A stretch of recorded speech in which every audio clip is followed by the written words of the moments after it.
Halo teman-teman, kembali lagi dengan saya. Salam kopi tanpa gula, segelas kopi sejuta inspirasi.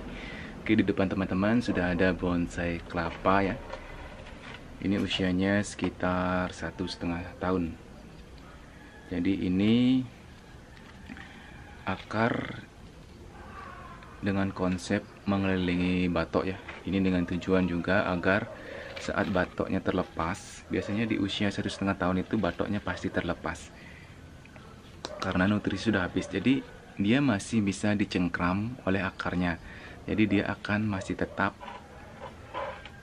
memiliki batok ya. Nah ini dia.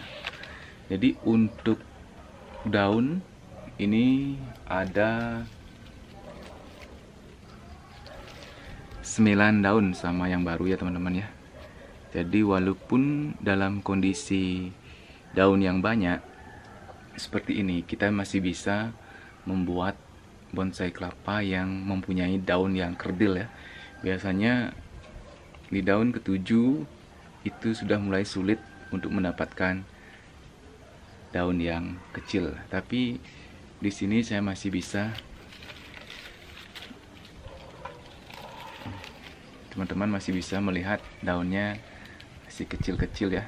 Nah, jadi di sini saya akan berbagi tips bagaimana cara membuat daun yang renggang-renggang seperti ini. Ya. Kalau lebih jelas, nah, bisa teman-teman lihat ya. Ini sangat renggang ya antara pelepah satu dan pelepah yang satunya. Nah, lihat saja. Jadi di daun-daun paling akhir atau paling bawah dia pasti akan ada yang sudah mulai kering dan menua teman-teman. Ini daun paling bawah sama ini ya. Dua pelepah paling bawah sudah mulai mengering daunnya. Ini bukan karena kepanasan ataupun karena penyakit, tetapi ini karena memang usia dari pelepah ini berbeda dengan yang di atasnya. Nah, jadi teknik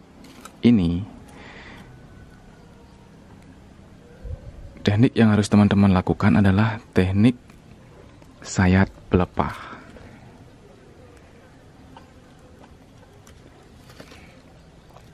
Nah, teknik sayat pelepah ini mampu untuk membuat daun seperti ini ya. Nah, jika teman-teman hanya melakukan teknik sayat tapis, itu saya rasa teman-teman hanya mampu membuat daun kecil di daun ketujuh ya. Nah, di daun ketujuh, 8 itu sudah mulai tinggi ya.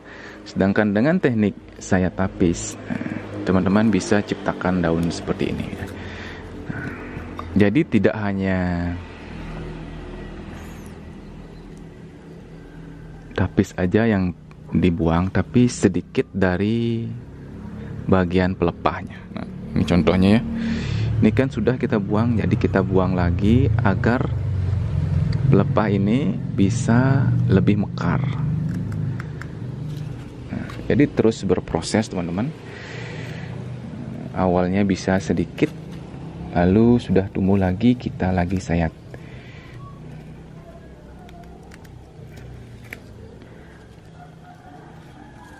Tentunya jika daun yang banyak, teman-teman memerlukan bantuan penarikan dari tali, itu bisa ditarik dengan tali juga.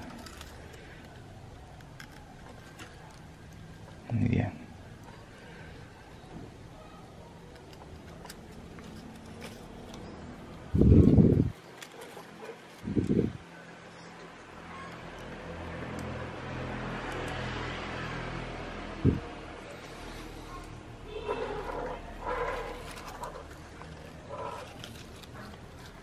Dan sini juga di sayat tapis ya.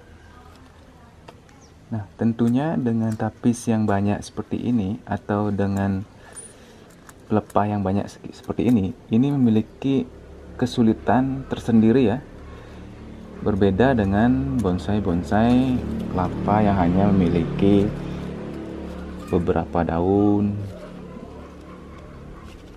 7 daun seperti itu ya. Nah, kalau ini saya rasa semakin banyak daun, itu tingkat kesulitan semakin besar. Jadi kita akan ikat ini lagi untuk mempermudah dalam proses penyayatan nantinya. Jadi kalau hanya dipijat-pijat bisa sih renggang, cuman kita butuh penarikan seperti ini agar proses penyayatan lebih gampang.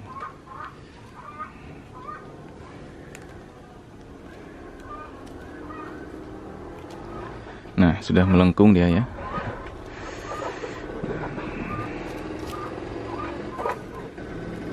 Ini juga bisa ditarik.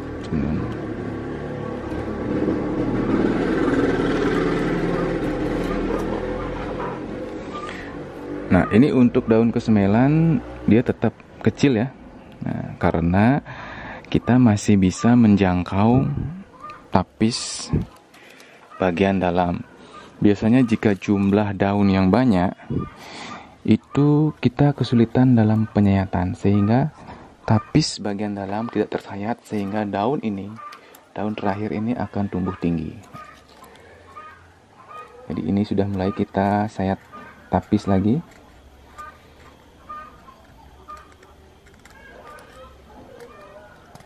Pelan-pelan, dan nanti akhirnya kita akan lakukan sayat pelepah sampai bawah ya.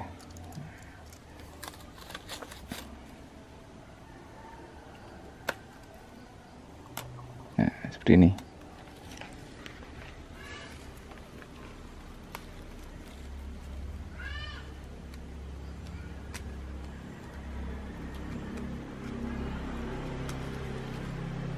Nah, ini tapis dan sedikit pelepah kita dapatkan.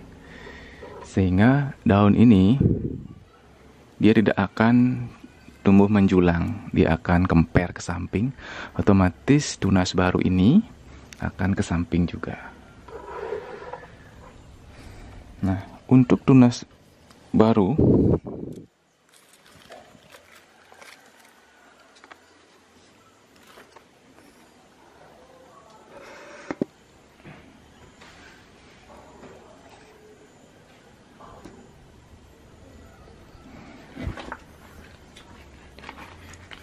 ini dia, kelihatan di kamera ya, ini dia.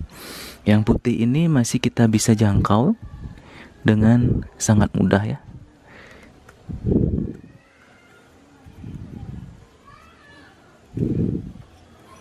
Jadi jika teman-teman ingin memiliki bonsai kelapa yang memiliki banyak daun seperti ini, langsung saja ikuti cara yang saya lakukan ini.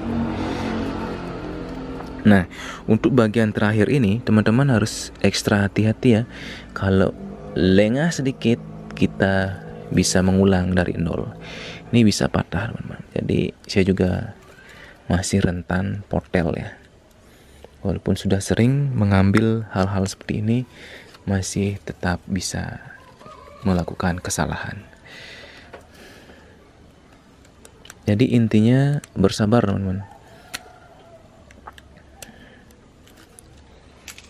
Nah, hanya segitu saja yang dapat saya sayat teman-teman. Jadi, nah sekarang kita lihat gimana dia. Tentunya sangat enak untuk dipandang teman-teman, dengan jumlah daun yang banyak dan kecil ya.